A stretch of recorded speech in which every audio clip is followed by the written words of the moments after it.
울산에서 한 해에 음식점만 4,000곳이 문을 닫았습니다. 울산 최대 상권이라는 삼산동, 한 집 건너 한 집, 임대 종이가 붙어 있어요. 2층, 3층 주점들 불 꺼진 채 굳게 닫혀 있습니다. 회식 끝나고 2차 가시던 그 거리예요. 같은 시기에 더 무서운 숫자 한 줄이 떴습니다. 올해 1분기에만 울산을 떠난 사람이 3,165명. 그것도 30대 빼고 전 연령이 다 떠났어요. 한 도시가 통째로 비어가는 그림이거든요. 그 도시 한복판에 한국에서 가장 큰 자동차 공장이 있습니다. 단일 완성차 공장 기준 세계 최대, 하루 6,000대를 뽑는 공장, 현대차 울산 공장이에요. 그 공장이 작년 한 해 동안에만 6번 멈췄습니다. 올해는 1공장, 4공장이 58년 만에 재건축에 들어갔고요. 그리고 그 공장 안에서 어제 2026년 5월 6일에 어떤 일이 있었는지 들으시면 솔직히 화부터 나실 겁니다. 같은 날 협상장에서 노조가 사측에 종이 한 장을 내밀었습니다.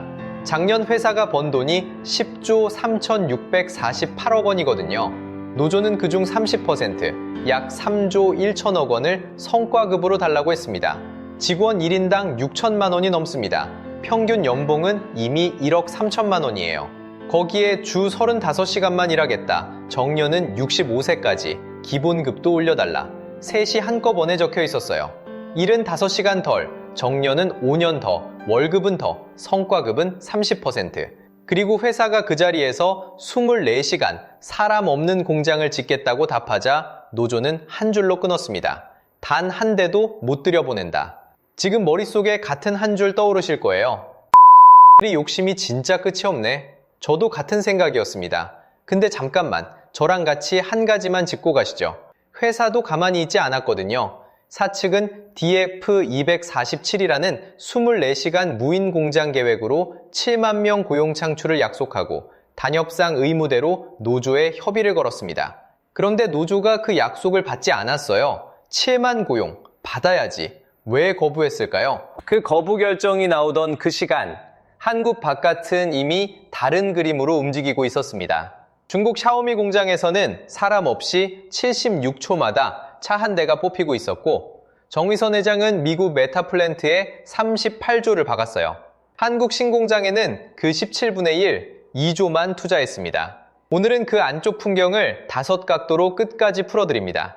마지막엔 이 협상의 청구서가 누구에게 가는지, 작년 한 해 사라진 청년 17만 5천 명의 자리가 누구한테 가는지 보여드립니다. 이건 남의 집 노사 분규 이야기가 아닙니다. 우리 자녀, 그리고 손주 세대까지 따라가는 이야기예요. 방금 말씀드린 그 1억 3천만 원, 정확히 누가 얼마를 받는지 숫자부터 채워보겠습니다. 2024년 기준 현대자동차 직원 평균 연봉이 1억 3천만 원에서 1억 3,100만 원 사이입니다. 이게 임원 빼고 부장, 차장, 과장, 사원, 생산직까지 다 평균 낸 숫자거든요. 더 놀라운 건 신입 생산직 연봉이 1억에 거의 다 있다는 점입니다. 인터넷에서 킹 산직이라고 부르는 그 자리, 작년 기본급의 성과금 500%, 거기다 1,800만 원 별도 지급까지 다 합쳐서 신입이 1억 가까이 가져갑니다. 여기서 한번 마음속으로 비교해 보실 게 있어요. 같은 자동차 만드는 회사, 도요타가 있잖아요. 도요타 평균 연봉이 약 9천만 원대입니다. 현대차보다 4천만 원이 적은 거예요.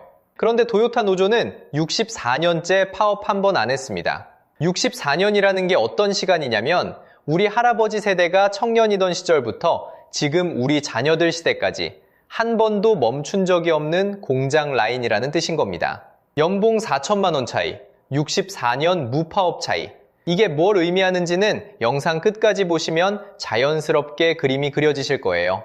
일단 숫자만 머릿속에 두고 계속 가보겠습니다. 자, 이 1억 3천만 원 받는 직원이 현대차 안에 몇 명이나 있을까요? 약 5만 명입니다. 이 5만 명이 작년 12월 9일에 새 노조 지부장을 뽑았어요. 강성으로 분류되는 후보, 이종철 지부장이 54.58% 득표로 당선됐습니다. 임기는 2026년 1월부터 2027년 12월까지 2년입니다. 즉, 지금 이 영상 나가는 2026년 5월, 협상장 노조 측에 앉아있는 분이 바로 이분이라는 거예요. 이종철 지부장이 후보 시절 내건 핵심 공약이 3가지였습니다. 들어보시면 어떤 분은 와 좋다 하실 거고 어떤 분은 이게 말이 됩니까? 하실 겁니다. 첫 번째, 주 35시간 근무제. 두 번째, 퇴직금 누진제 도입. 세 번째, 임금 피크제 폐지. 뒤에 두 단어, 퇴직금 누진제와 임금 피크제. 이거 회식 자리에서 한 번쯤 들어보셨을 단어들이죠. 우리 회사는 어떻게 한다더라. 옆 회사는 어떻게 바꿨다더라. 직장인 술자리 단골 주제거든요. 그 단어들이 지금 한국에서 가장 큰 자동차 회사 협상장에 동시에 올라가 있는 겁니다. 이게 무슨 말이냐면 한 줄로 다시 풀면 이렇게 됩니다. 일은 5시간 더 줄이고 퇴직할 땐 더 받고 정년 가까워서 월급 깎이는 제도는 없애겠다. 조금 더 구체적으로 들어가 보겠습니다. 주 35시간을 어떻게 적용한다는 거냐? 연구 일반직, 그러니까 사무실에서 일하는 분들은 주 4.5일제로 갑니다. 화, 수, 목, 금까지 풀로 일하고 월요일 오전만 일하거나 금요일 오후를 빼는 식이에요. 그리고 기술직, 즉 공장에서 차를 만드는 분들은 매일 1시간씩 단축해서 주 40시간을 주 35시간으로 줄입니다. 여기서 잠깐, 우리가 평소에 이런 얘기 많이 듣잖아요. 워라밸, 저녁이 있는 삶. 사실 다 좋은 말이거든요. 저도 일찍 퇴근하고 싶고 주 4.5일제 부럽기도 한 거고요. 그런데 이게 1억 3천만 원 받는 자리에서 나오는 요구라는 점, 그리고 그 요구가 나오는 그 시점이 어떤 시점이었느냐는 점, 이 두 가지를 같이 보셔야 그림이 보이는 거예요.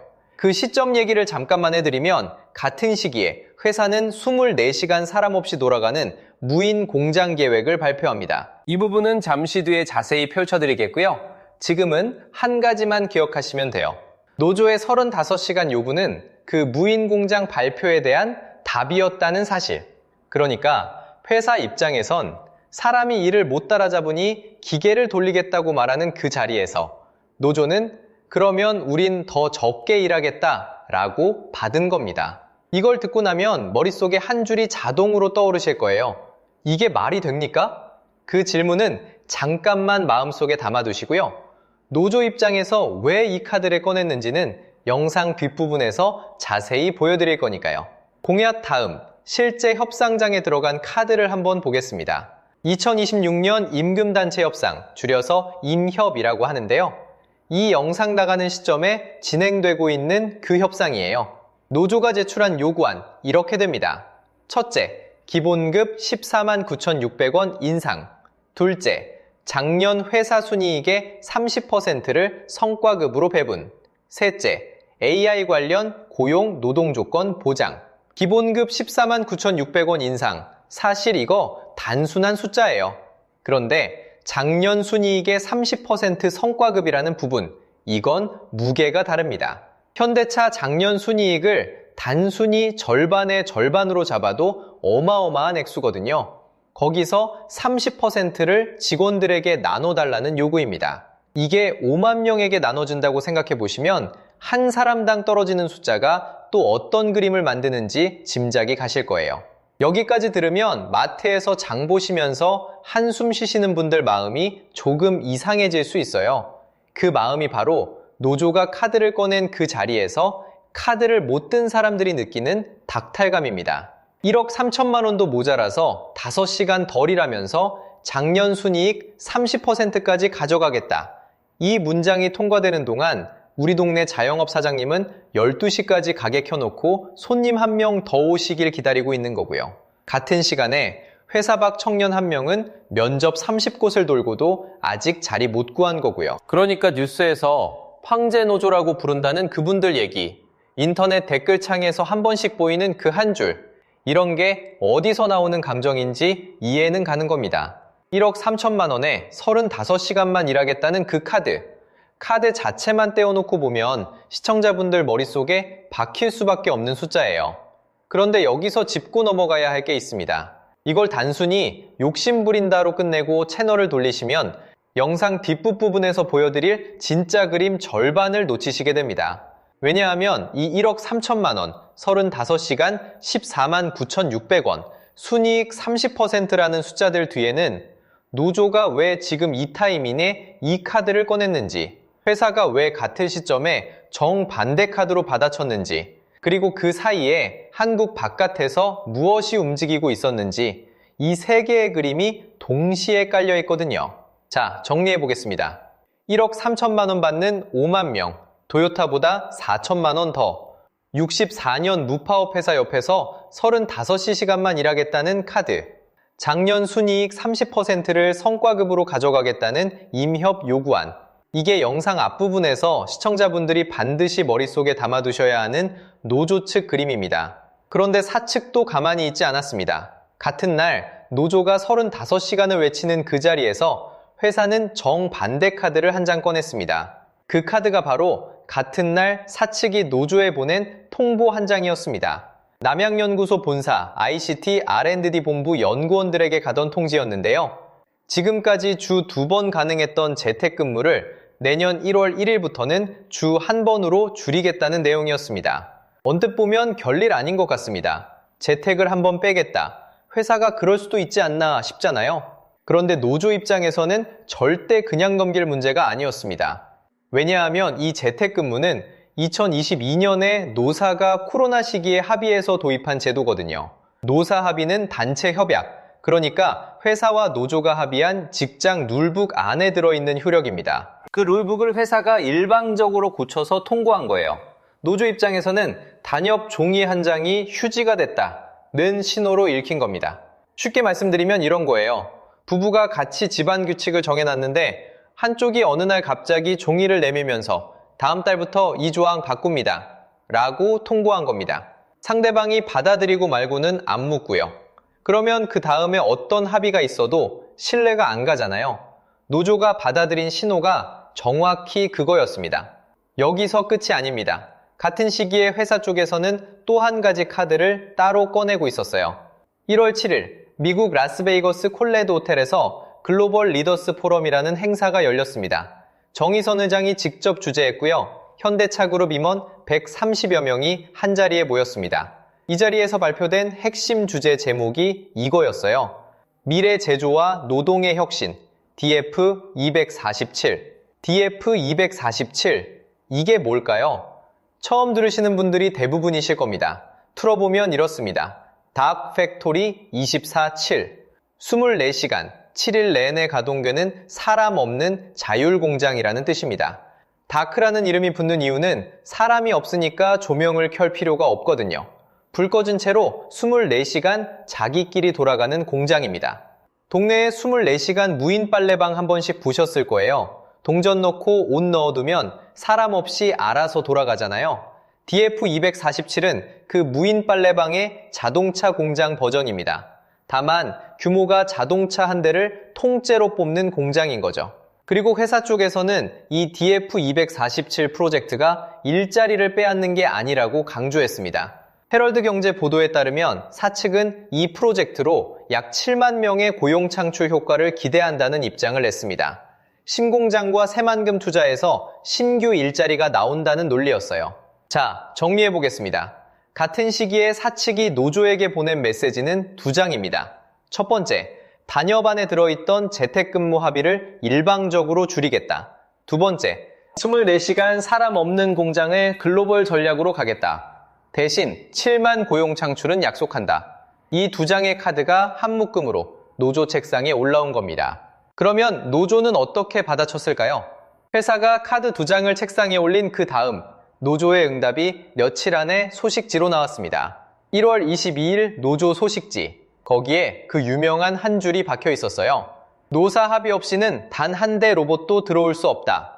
영상 앞부분에서 한번 들으셨던 그 발언이 정확히 이 자리에서 나온 겁니다. 사측의 휴머노이드 아틀라스 해외 공장 도입 계획에 대한 1차 병고였어요. 단협상 신기술이나 공법을 바꿀 때는 노사 고용안정위원회를 거치게 돼 있는데 그 룰을 정면으로 들이댄 거죠. 한쪽이 단협을 휴지로 만들면 우리도 단협 룰로 거부하겠다는 응답이었습니다. 그런데 노조는 여기서 멈추지 않았습니다. 일주일 뒤 1월 29일에 또 다른 소식지를 냈어요. 이번엔 회사가 가려는 그림 자체를 사단으로 분해해서 시청자에게 보여주는 톤이었습니다. 소식지가 그린 그림은 이런 순서였습니다. 첫째, 로봇 투입이 가능한 해외 공장으로 회사가 물량을 먼저 뺀다. 둘째, 한국 공장에 빈칸이 생긴다. 셋째, 그 빈칸이 시간이 지나면서 공장 유휴화로 굳어진다. 넷째, 그 자리에 자동화 신공장이 들어선다. 노조 입장에서는 사측의 7만 고용 약속도 DF247 발표도 결국 이 4단계 시나리오를 향해 가는 길로 보인 거예요. 그래서 같은 소식지에서 노조는 한마디 덧붙였습니다. 일방통행하면 판을 엎겠다. 최후 통첩이었어요. 여기서 한번 짚고 넘어갈 게 있습니다. 지금까지 말씀드린 사건들 다 한 달 안에 벌어진 일이에요. 1월 7일 정의선 회장 라스베이거스에서 DF247 발표. 같은 시기 남양연구소 재택근무 축소 통보. 1월 22일 노조 1차 경고 소식지. 1월 29일 노조 4단 시나리오 플츠 판 없겠다 소식지. 22일 만에 회사와 노조가 책상 위에서 카드를 4번 주고받은 겁니다. 핑퐁이라기보다는 짧은 라운드 안에서 펀치 사방이 교차한 그림에 가까웠어요. 그러면 이 시점에서 시청자분들 머릿속에 자연스럽게 떠오르는 질문이 있을 거예요. 사측은 왜 굳이 이 타이밍에, 굳이 이렇게 무리해서 무인 공장을 밀고 있을까요? 노조의 단역 거부권을 정면으로 건드릴 줄 알면서도 정의성 회장이 임원 130명을 미국 라스베이거스까지 모아서 코드명까지 굳혀 발표했습니다. 왜죠? 근데 한 가지 이상한 점이 있습니다. 노조에 일대도 못 들여보낸다는 발언이 나오던 그 시간, 한국에서 정확히 9,300km 떨어진 베이징의 한 공장에서는 이미 사람 없이 차가 뽑혀 나오고 있었습니다. 그 공장의 이름이 흔히 다크팩토리로 불리는 무인 자율공장입니다. 중국 샤오미가 베이징 외곽에 세운 신규 전기차 공장이거든요. 가동률이 91%, 사람 손이 닿는 마지막 공정 100명을 빼면 그 안에 사람은 없습니다. 이 공장이 차 한 대를 뽑는 데 걸리는 시간이 76초입니다. 라면 한 봉지 끓이는 시간에 자동차 한 대가 완성된다는 뜻이에요. 하루 1000대, 24시간 불을 꺼놓은 채 자기들끼리 돌아갑니다. 동네에 보면 무인 빨래방 있잖아요. 거기서 빨래 대신 자동차를 뽑고 있는 그림이라고 생각하시면 됩니다. 샤오미는 이 공장 하나를 위해서 자기 합금까지 새로 만들었습니다. 이름이 타이탄 알로이거든요. 테슬라가 쓰던 일체형 다이캐스팅 부품보다 17% 더 큰 덩어리를 한 번에 찍어내기 위해서 합금 자체를 따로 개발한 거예요. 거기에 AI 검측 시스템이 도장 불균형이랑 부품 사이 간극까지 자동으로 잡아냅니다. 한국에서 의장 공정에 사람이 마지막까지 남아있어야 한다고 말하던 그 시간에 이쪽에서는 마지막 검사조차 사람이 안 봅니다. 그리고 중국 정부가 공식으로 말한 목표가 있습니다. 2030년 이전 세계 최초의 완전 무인 자동차 공장 가동. 76초도 아직 시작이라는 얘기입니다. 여기서 한번 솔직히 짚고 가겠습니다. 우리가 기름때 묻혀가며 야근하며 한 대씩 한 대씩 세워 올린 자동차 강국이 한국이었거든요. 그런데 그 강국이 지금 어떤 그림 앞에 서 있느냐면 조명조차 필요 없는 다크팩토리 앞에 서 있는 겁니다. 우리가 손으로 차를 만들 때 저쪽은 불을 끄고 차를 만들기 시작했어요. 여기까지 들으시면 이런 생각이 드실 겁니다. 그래, 중국이 빠르게 가는 건 알겠다. 그래도 결국 자동차 만드는 건 사람 손이 마지막에 가는 거 아니냐? 그런데 그 손까지 빠지는 그림이 이미 미국 쪽에서 짜여져 있었습니다. 테슬라 옵시가고 들어보셨을 겁니다. 사람처럼 손이 들어보셨을 겁니다. 사람처럼 손이 들어보셨습니다. 사람처럼 손발을 쓰는 인간형 로봇이거든요. 키 173cm, 몸무게 57kg, 한 번 충전해서 10시간 연속으로 일합니다. 사람 평균 키에 사람 평균 몸무게 정도예요. 이게 2026년 2분기부터 3세대로 양산이 시작됩니다. 가격이 진짜 무서운 부분인데요. 목표가가 2만 달러, 우리 돈 약 2,800만 원입니다. 2024년 프로토타입에서 73%가 깎인 숫자예요. 한국에서 평균적인 자동차 한 대 값이 그 정도 합니다. 사람 한 명을 자동차 한 대 값보다 싸게 살 수 있는 시대를 지금 테슬라가 가격표로 박아놓은 거예요. 테슬라는 말로만 한 게 아닙니다. 자기 공장에서 모델 S랑 모델 X 라인을 4개월 만에 철거하고 그 자리에 옵티머스 양산 라인을 깔아버렸습니다. 사람이 일하던 자리를 사람형 로봇이 만들어지는 자리로 갈아 끼운 겁니다. 글로벌 1위 전기차 회사가 자기 주력 라인 2개를 멈춰 세우면서까지 가는 방향이 어디인지 이거 하나로 보이시잖아요. 여기에 배터리까지 같이 보셔야 합니다. 한국 배터리 산업이 글로벌 시장에서 한 축이긴 한데요. 중국 BYD가 영하 30도에서 12분, 상온에서 9분의 차를 충전합니다. 글로벌 1위 CATL은 6분 27초. 라면 끓이는 시간보다 짧게 차가 충전된다는 얘기예요. 자동차 만드는 속도도, 충전하는 속도도 이쪽 시간표가 이미 다른 단위로 가고 있는 겁니다. 자, 이쯤에서 솔직히 여쭤보겠습니다. 그러면 사측은 왜 작년에 라스베이거스에서 그것도 정의선 회장이 직접 나와서 DF247을 발표했을까요? 왜 노조하고 충돌이 뻔한 카드를 그 시점에 그렇게 무리해서 꺼냈을까요? KB증권이 작년에 만든 시뮬레이션이 답을 합니다. 현대차 주요 상장 계열사 노동자 1명에게 들어가는 인건비가 평균 1억 3천만 원입니다. 그리고 보스턴 다이내믹스 휴머노이드 한 대의 연 유지비가 1,400만 원이에요. 사람 1명 자리를 휴머노이드 한 대로 갈아 끼우면 현대차 입장에선 1억 3천만 원짜리를 1,400만 원짜리로 바꾸는 셈이거든요. 9분의 1. 미국 노동자 인건비랑 비교해도 6분의 1입니다. KB증권의 시뮬레이션은 여기서 끝나지 않습니다. 현대차 생산직의 10%, 딱 10분의 1만 휴머노이드로 대체해도 연간 손익 개선 효과가 1조 7천억 원이라고 계산합니다. 30%, 50% 얘기가 아니에요. 10%만 갈아 끼워도 1조 7천억입니다. 그러니까 작년 1월 7일 라스베이거스 글로벌 리더스 포럼에서 정의선 회장이 임원 130명을 모아놓고 DF247을 발표한 게 단순히 미래 비전 얘기를 하려고 그 자리를 만든 게 아니라는 거예요. 이미 회사 내부 손익 시뮬레이션 위에서 가야 할 그림이 숫자로 정해져 있었던 겁니다. 노조가 받든 안 받든. 여기에 아예 결정타가 하나 더 있습니다. 한화투자증권이 보스턴 다이내믹스의 기업 가치를 993억 달러, 우리 돈 약 146조 원으로 평가했어요. 현대차가 이 회사를 인수한 게 2021년 6월, 인수가는 11억 달러였습니다. 약 1.4조 원에 산 회사가 5년이 채 안 된 시점에 146조 원짜리로 평가된 거예요. 약 100배. 강남 아파트 한 채 주고 들어왔는데 그 자리에 강남구 하나가 통째로 들어와 앉아있는 그림입니다. 그리고 시장은 이걸 알아챘습니다. CES 2026 행사 이후 현대차 주가가 새해 들어 약 85% 올랐어요. 1년이 아니라 새해 들어 한 번에 가까운 시간에 85%입니다. 시장이 본 건 자동차 회사 현대차가 아닙니다. 휴머노이드 회사 현대차에 가격표를 새로 붙인 거예요. 저도 이 숫자를 처음 봤을 때 좀 멍해졌거든요. 그동안 우리는 이 사건을 노조일 때도 못 들여보낸다는 한 줄로만 보고 있었던 거잖아요.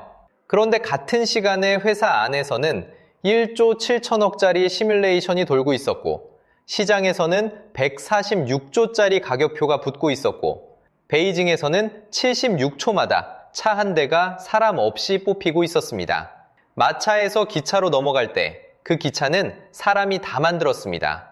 자동차가 처음 굴러갈 때 그 자동차도 사람이 만들었어요.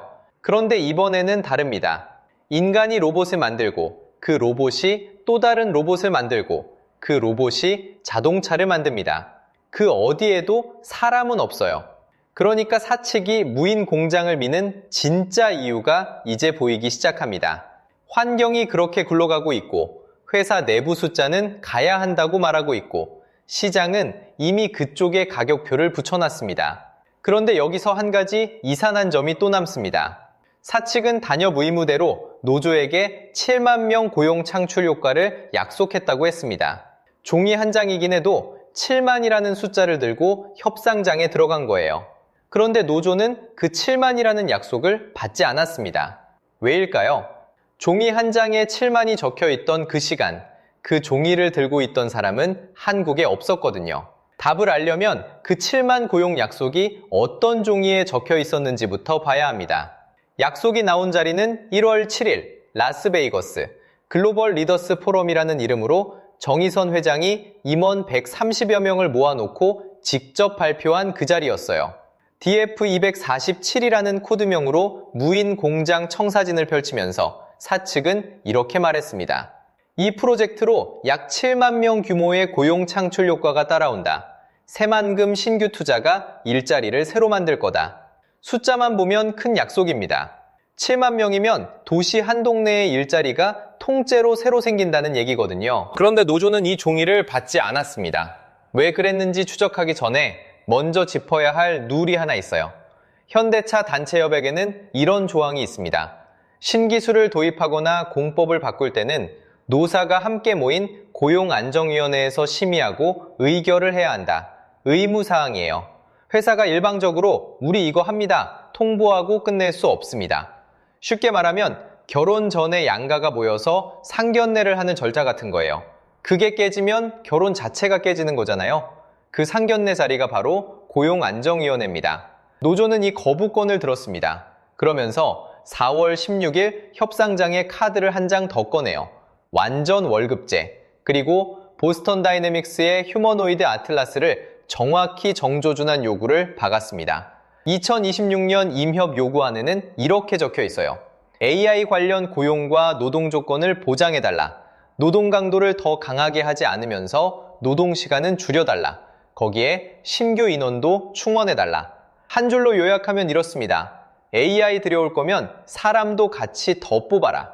여기까지만 보면 많은 분들이 이렇게 생각하실 수 있습니다. 노조가 욕심을 부린 거 아닌가? 7만 고용 약속까지 받아놓고 왜 또 더 달라고 하는 건가? 그런데 추적자 입장에서 한 발 더 들어가 보면 노조가 그 약속을 받지 않은 진짜 이유는 욕심이 아니라 다른 데 있었습니다. 사측이 종이에 적은 약속과 사측이 실제로 한 행동, 이 둘 사이의 격차였어요. 사측이 7만 고용을 약속하던 그 시기에 사측의 발은 어디로 향하고 있었을까요? 미국 조지아주에 있는 메타 플랜트 아메리카, HMGMA라고 부르는 새 공장이 2025년 1분기에 완공됐습니다. 연간 30만 대 전기차를 뽑는 규모예요. 그리고 사측은 2028년까지 미국의 총 260억 달러, 우리 돈으로 약 38조 원을 받겠다고 못 박았습니다. 미국의 38조, 이건 말로만 한 약속이 아니라 이미 콘크리트와 강철로 부어진 숫자입니다. 같은 시기 정의선 회장의 출장 일정도 한번 보세요. 인도 첸나이 공장 점검, 아난타푸르에 있는 기아 공장 점검, 푸네 공장 점검, 인도를 전략 수출 허브로 키운다는 그림이 광폭행보로 그려지고 있었습니다. 그러면 한국은요? 한국에는 신공장에 약 2조가 들어갔습니다. 2026년 1분기에 가동을 시작하는데 거기서 만드는 차종은 제네시스 초대형 SUV 전기차 딱 한 차종이에요. 미국 38조, 한국 2조, 비율을 한번 맞춰볼게요. 17대 1입니다. 미국 1조가 갈 때 한국엔 600억이 가는 셈이에요. 같은 회장이 두 나라의 도장을 찍는데 한쪽 도장은 17번 찍히고 다른 한쪽 도장은 한 번 찍히고 있었습니다. 그 17대 1이 진행되던 정확히 그 시간에 노조 앞에는 7만 고용 약속이라는 종이 한 장이 놓였습니다. 노조 입장에서 이 종이를 어떻게 봤을까요? 사측이 종이에 7만이라고 적었지만 발은 미국으로 가 있고 발은 인도로 가 있고 한국 신공장에는 차 한 종 들어갈 자리만 만들어져 있다. 그런 상황에서 노조가 종이만 보고 도장을 찍으면 어떻게 되겠습니까? 노조 측이 1월 29일 소식지에 적은 시나리오는 이런 그림이었습니다. 로봇 투입이 가능한 해외 공장으로 물량이 우선 빠진다. 국내 공장은 빈칸이 생기고 유휴화된다. 그 빈자리에 자동화 신공장이 들어선다. 한 줄 요약하면 약속이 종이로 끝날 가능성이 너무 컸다는 거예요. 이 그림을 한번 일상으로 옮겨볼게요. 어떤 사람이 이쪽 가족한테는 내년에 집 사줄게 종이로 약속을 합니다. 그런데 다른 쪽 가족 집에는 이미 38억짜리 집을 사주고 콘크리트 다 부어놨어요. 종이 받은 가족이 그 종이만 믿고 도장을 찍을 수 있을까요? 못 찍습니다. 종이는 받기가 어려워요. 노조가 본 그림이 이거였습니다. 여기서 이 협상이 단순한 노사 다툼이 아니라는 신호가 하나 더 들어옵니다. 1월 29일 그날 이재명 대통령이 수석보좌관 회의에서 이렇게 말했어요. 흘러오는 거대한 수레를 피할 수 없다. 결국 그 사회에 빨리 적응해야 한다. AI 로봇이 24시간 캄캄한 공장에서 일하는 세상이 오고 있다는 인식이었어요. 그리고 같은 날, 같은 시간대에 금속노조가 즉각, 직격으로 답했습니다. 굴러가는 수레를 그냥 두는 게 국가 역할이냐? 이 한마디는 단순한 반발이 아닙니다. 정부도 그 수레를 못 막는다는 신호를 보냈다는 뜻이거든요. 정부가 손을 들었다는 그림이에요. 그러니까 이 협상장은 사측 카드 한 장, 노조 카드 한 장으로 끝나는 자리가 아니라 이미 정부까지 한 발 빠진 자리에서 진행되고 있었습니다. 자, 그러면 처음 질문으로 돌아가 볼게요. 사측이 7만 고용 약속을 내밀었는데 노조가 왜 안 받았나? 답이 보이실 겁니다. 욕심 때문이 아니에요. 사측이 종이에 적은 약속과 사측이 실제로 한 행동이 17대 1로 어긋났기 때문입니다. 종이 한 장과 콘크리트 38조 사이의 격차가 너무 컸어요. 그 격차를 본 노조가 단역 거부권을 들고 자리에 앉아버린 겁니다. 다만 여기서 한 가지는 같이 짚어야 합니다. 노조가 단역 거부권을 든 이유는 충분히 설명되지만 그 거부권을 든 시간이 흐르는 동안 바깥의 시계는 따로 돌고 있었다는 거예요. 조금 전 영상 앞부분에서 보여드렸죠? 중국 샤오미 공장은 76초마다 차 한 대를 뽑고 있고 테슬라 옵티머스는 2026년 2분기에 양산에 들어갑니다. 노조의 신뢰 붕괴는 사측 행동에서 시작된 게 맞지만 그 신뢰가 회복될 시간을 외부 가속이 기다려주지는 않았다는 그림입니다. 그러면 이 협상이 진짜로 끝난 자리에는 누가 남게 될까요? 정의선 회장이 미국 인도로 떠난 자리, 노조가 단역 거부권을 행사한 자리, 그 사이에 무엇이 사라지고 있는지 이제 시야를 한국으로 돌려보겠습니다. 한국에서 이 협상의 무게가 가장 먼저 떨어진 자리가 울산입니다. 정확히는 울산광역시 북구 효문동 일대. 지도에서 현대차 울산 공장을 찍고 거기서 길 하나만 건너면 보이는 동네입니다. 울산 인구가 올해 2026년 기준으로 약 109만 9,866명입니다. 2024년 7월에 110만 선이 한 번 무너졌고 그 뒤로 110만 아래에 그대로 머물러 있습니다. 울산이 광역시로 승격되고 인구가 110만을 넘어선 지 18년 만에 처음 있는 일입니다. 여기서 잠깐 110만이라는 숫자가 어느 정도인지 한번 같이 그려보겠습니다. 서울 강남 3구, 서초 강남 송파를 합치면 약 163만 명 정도 됩니다. 울산 110만은 그 강남 3구 합친 인구의 약 3분의 2 수준이 되는 거예요. 그런데 그 도시가 17개월 동안 110만 아래에 계속 가라앉아 있습니다. 강남 3구로 치면 한 동네씩 조용히 비어가고 있는 그림인 거죠. 여러분 중에 울산에 사시는 분도 계시고 친척이나 자식이 울산에 내려가 계신 분도 분명히 계실 겁니다. 또는 울산에는 한 번도 안 가보셨더라도 자동차 부품 협력업체에 다니는 분, 화학단지 협력업체에 다니는 분, 한 다리 건너 울산 공장 회식 상권에 매달 걸려있는 분, 이 영상을 보시는 분들 중 한 분 정도는 분명히 거기 끈이 닿아 있는 분이 계십니다. 그래서 이 도시 이야기는 먼 동네 이야기가 아닙니다. 다시 공장 안으로 들어가 보겠습니다. 현대차 울산 공장은 단일 완성차 공장 기준으로 세계 최대 규모입니다. 부지가 500만 제곱미터, 평수로 환산하면 150만 평입니다. 그 안에 독립된 공장 5개가 들어가 있고 거기서 만들어지는 차종만 18개입니다. 컨베이어 한 라인에서 차 한 대가 완성돼 나오는 시간이 9.6초. 하루에 6,000대, 1년에 152만 대가 이 공장에서 뽑혀 나옵니다. 여기서 일하는 직원이 직접 임직원만 약 3만 1,000명에서 3만 2,000명입니다. 거기에 사내 하청과 촉탁직이 더 붙습니다. 촉탁직 7,295명, 사내 하청 6,754명, 합치면 약 1만 4,000명. 공장 정문 안쪽 사람만 4만 5천 명 가까이 매일 출퇴근하는 도시 안의 도시가 거기 들어가 있는 겁니다. 이제 공장에서 길 하나만 건너보겠습니다. 공장 담장 바로 건너편에 식당, 노래방, 당구장이 줄지어 들어선 동네가 있습니다. 거기서 고깃집을 하시는 한 사장님이 인터뷰에서 이런 말을 했습니다. 가게 손님 중에 18이 현대차에 끈이 닿아 있는 분들이고 한 번 회식이 잡히면 70명, 80명이 한꺼번에 들어온다는 거예요. 그러니까 이 동네 고깃집은 정확히 말하면 공장 식당의 연장선입니다. 공장 라인이 1시간 멈추면 길 건너 가게도 같이 1시간 멈추는 구조인 거죠. 길을 한 번 더 건너보겠습니다. 북구 효문산업공단입니다.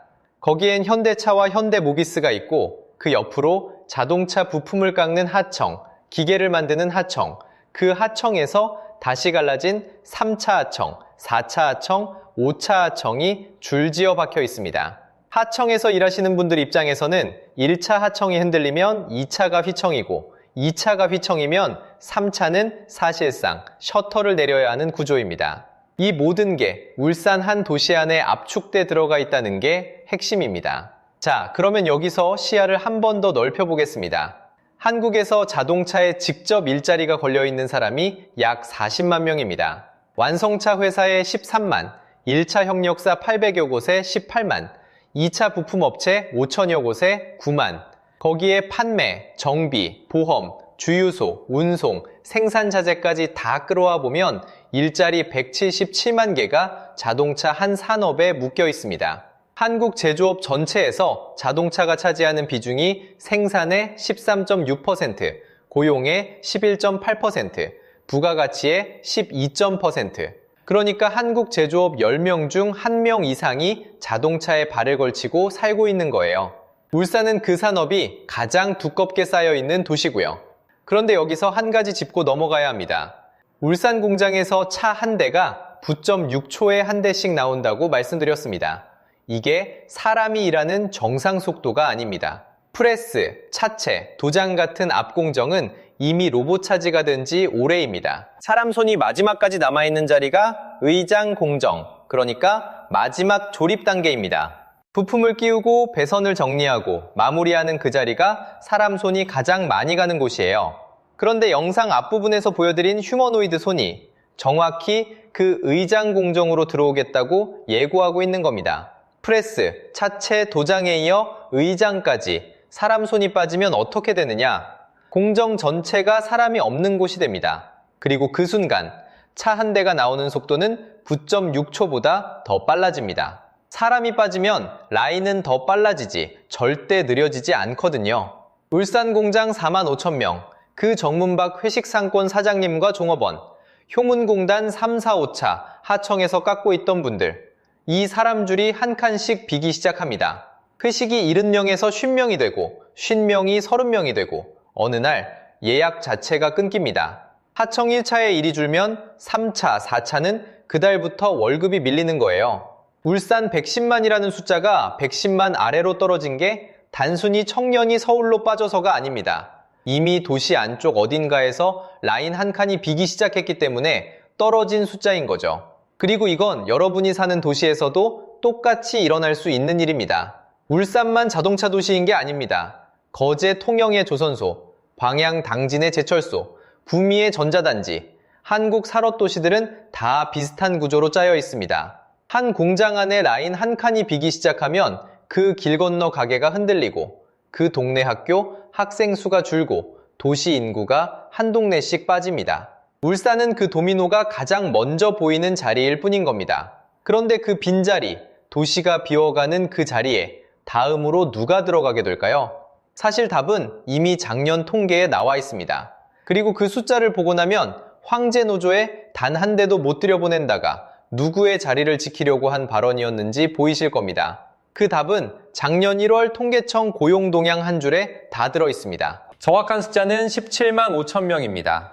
청년층, 그러니까 15세부터 29세 사이 취업자가 전년 대비 17만 5천 명 줄었습니다. 청년 고용률은 43.6%, 2021년 1월 이후 5년 만에 가장 낮은 숫자입니다. 이 숫자가 어느 정도 크기인지 한번 옮겨보겠습니다. 17만 5천 명이면 강원도 영월군 인구의 5배입니다. 충북 옥천군 인구로 치면 4배예요. 작은 군 단위 도시 4, 5개가 한 해 만에 통째로 직장을 잃은 셈입니다. 한 해 한 해입니다. 그리고 고용률 43.6%라는 숫자, 이 숫자도 그냥 보지 마시고 옆에 있는 청년 100명을 떠올려 보세요. 청년 100명 중에 일하고 있는 사람이 43.6명, 나머지 56.4명은 일자리가 없는 그림입니다. 절반이 넘습니다. 20대 정규직, 통계청 표현으로는 20대 삼용 근로자도 같이 무너지고 있습니다. 2026년 1월 기준 204만 2천 명, 3년 연속 줄었고 2014년 이후 가장 낮은 숫자입니다. 12년 만에 바닥입니다. 그러면 이 청년 일자리는 어디서 빠진 걸까요? 한국고용정보원이 최근 3년치를 갈라봤습니다. 청년 일자리 감소분이 21만 1천 개, 그 중에 20만 8천 개가 한 카테고리에서 빠졌습니다. AI 고노출 업종. 청년 일자리 100개가 빠질 때 99개가 AI의 영향권 안에서 빠졌다는 뜻입니다. 98.6%. 한 줄로 정리하면 청년 일자리는 거의 다 AI 손으로 옮겨가고 있습니다. 여기서 한 가지가 더 무섭습니다. 우리는 흔히 AI가 일자리를 뺏는다고 하면 사무직 먼저 뺏고 그 다음에 한참 뒤에 생산직으로 온다고 생각해 왔거든요. 그런데 자료를 보면 그렇지 않습니다. 한쪽에서는 개발자, 회계사, 번역가 같은 사무직 신입 채용이 둔화되고 있습니다. 또 한쪽에서는 영상 미드포인트에서 보여드린 그 무인공장, 휴머노이드, 다크 팩토리가 생산직 자리를 동시에 깎아내고 있습니다. 위에서 한번 누르고 아래에서 한번 누르는 양쪽 압박입니다. 그리고 이 변화의 속도는 우리 머릿속 시간 감각으로는 측정이 안 됩니다. 챗 GPT가 사람들 앞에 처음 나온 게 2022년 11월, 그러니까 생성형 AI가 본격적으로 등장한 지 3년 됐습니다. 산업혁명은 100년 가까이 걸렸습니다. 농업혁명은 수천 년이 걸렸습니다. 그게 지금은 3년입니다. 100년이 3년으로 압축됐다고 보시면 됩니다. 우리가 어제까지 안전하다고 믿었던 자리가 1년 뒤 같은 자리가 아닐 수 있다는 거예요. 자, 여기까지 왔으면 영상 처음에 노조가 했던 그 한 줄, 단 한 대도 못 들여보낸다. 그 발언이 누구의 자리를 지키려고 한 발언이었는지 보이실 겁니다. 그 자리는 지금 1억 3천 받고 있는 5만 명의 자리입니다. 그리고 그 자리를 지키는 협상이 진행되는 사이 작년 한 해 17만 5천 개의 청년 자리가 조용히 빠져나갔습니다. 5만을 지키려고 협상장 문을 닫아두는 동안 17만 5천이 협상장 바깥에서 사라진 겁니다. 여기서 잠깐 제가 오늘 영상 통해서 본 그림을 세 줄로만 정리해 보겠습니다. 첫째, 노조에 단 한 대도 못 들여보낸다는 발언. 이건 단체 협약 안에서 나온 사건이 맞습니다. 룰 안에 있습니다. 그런데 그 발목 잡기가 외부의 가속, 중국 다크 팩토리, 테슬라 옵티머스, 휴머노이드 양산, 이 속도를 따라잡지 못하게 만들었고 결국 사측이 한국을 후순위로 미는 결정을 굳혀쳤습니다. 둘째, 그 후순위가 바로 정의선 회장의 동선에 그대로 찍혀 있습니다. 미국 메타플랜트의 38조, 인도 광폭 출장, 한국 신공장에는 그 17분의 1, 2조. 사측이 노조에 내민 7만 고용 약속이 종이 한 장으로 보였던 진짜 이유가 여기 있습니다. 사측이 미국에 박은 38조는 콘크리트와 강철로 이미 서 있는데 한국 7만은 종이 위 약속이었거든요. 셋째, 그 협상의 청구서는 정작 협상장 안에 앉아본 적도 없는 사람들한테 가 있습니다. 작년 한 해 17만 5천 명 사라진 청년 일자리에. 그리고 다음은 우리 자식 차례입니다. 그래서 이 영상 마무리하기 전에 제가 한 줄만 받고 가겠습니다. 황제 노조라고 불리는 그분들이 자기 30년 자리를 지키려는 협상이 결국 우리 자식의 30년 자리까지 같이 묻을 수 있습니다. 그리고 30년 뒤 한국에서 차가 더 이상 만들어지지 않는 이유가 있다면 그건 노조 때문도 사측 때문도 아닐 수 있어요. 양쪽 다 자기 30년만 본 죄일 수 있습니다. 여기서 솔직히 한 말씀 드리면 지금 이 영상이 끝나는 순간에도 중국의 그 베이징 공장에서는 76초에 한 대씩 차가 뽑히고 있습니다. 그 사이 협상장 문은 아직 닫혀 있고요. 그리고 우리가 다음에 마주할 협상은 우리 자식 차례입니다. 그래도 한 자리, 아주 작은 한 자리는 남아 있습니다. 단체 협약 안에 신기술 도입 시 노사가 의무로 의논해야 한다는 그 조항. 그 조항을 청년 일자리에 대한 강제 약속으로 묶어낼 수 있다면 그게 지금으로선 0.5%의 희망입니다. 그 한 자리가 살아있을 때, 거기에 사람들의 시선이 닿아 있을 때 그 협상장이 어떻게 닫히는지가 달라질 수 있습니다. 여러분의 날카로운 생각들을 듣고 싶습니다. 가족 중에 자동차 산업이나 울산과 관련된 분이 계신지, 청년 일자리에 대해서는 어떻게 보고 계신지 댓글로 꼭 남겨주세요. 한 사람 한 사람의 시선이 모여야 협상장 안에 있는 사람들도 바깥의 무게를 느낍니다. 오랜 시간 함께 해주셔서 진심으로 감사합니다. 끝까지 봐주셔서 감사합니다.